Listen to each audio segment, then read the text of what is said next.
നമസ്കാരം. ഞാൻ ഇന്നിവിടെ നിങ്ങളുമായി പങ്കുവെക്കാൻ പോകുന്ന വിഷയം ഇതുവരെ നമ്മൾ സംസാരിച്ചിട്ടുള്ളതിൽ നിന്നും തികച്ചും വ്യത്യസ്തമായ ഒരു കാര്യമാണ്. സ്വാഭാവികമായും അനുകൂലിച്ചും പ്രതികൂലിച്ചും ധാരാളം അഭിപ്രായങ്ങളും വിമർശനങ്ങളും ഉണ്ടാവാൻ സാധ്യതയുണ്ട് എന്ന് മനസ്സിലാക്കി തന്നെയാണ് ഇന്ന് ഇതിവിടെ സംസാരിക്കാമെന്ന് ഞാൻ തീരുമാനിച്ചത്. ഒരു ബൈബിൾ വചനം നിങ്ങൾ ശ്രദ്ധിച്ചിട്ടുണ്ടാവും, കാണാൻ കണ്ണുള്ളവർ കാണട്ടെ, കേൾക്കാൻ ചെവിയുള്ളവർ കേൾക്കട്ടെ എന്ന്.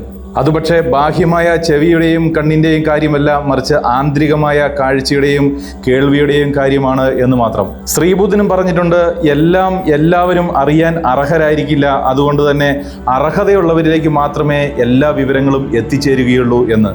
അർഹതയില്ലാത്തവരിലേക്ക് അഥവാ ഇത്തരം അറിവുകൾ എത്തിച്ചേർന്നാലും അത് ഗ്രഹിക്കാനുള്ള കഴിവ് അവർക്ക് ഉണ്ടാവുകയില്ല എന്ന്. അതുകൊണ്ട് തന്നെ അർഹതയുള്ളവരിലേക്ക് ഈ അറിവുകൾ എത്തിച്ചേരട്ടെ, അതിലൂടെ ചിലരെങ്കിലും രക്ഷപ്പെടട്ടെ എന്ന ഉദ്ദേശത്തോടു കൂടിയാണ് ഞാൻ ഇന്ന് ഈ വീഡിയോ ഇവിടെ ചെയ്യുന്നത്.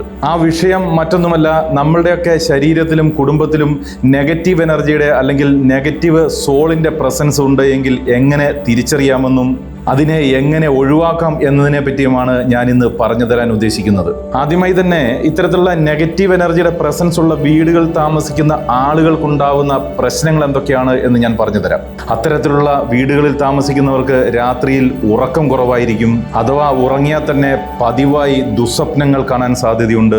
പ്രത്യേകിച്ചും ചെറിയ കുട്ടികളൊക്കെ ഉള്ള വീടാണെങ്കിൽ രാത്രിയിൽ എന്തോ കണ്ട് പേടിച്ചിട്ടെന്നതുപോലെ ഞെട്ടിയുണർന്ന് യാതൊരു കാരണവുമില്ലാതെ അലറിക്കരഞ്ഞുകൊണ്ടേയിരിക്കും.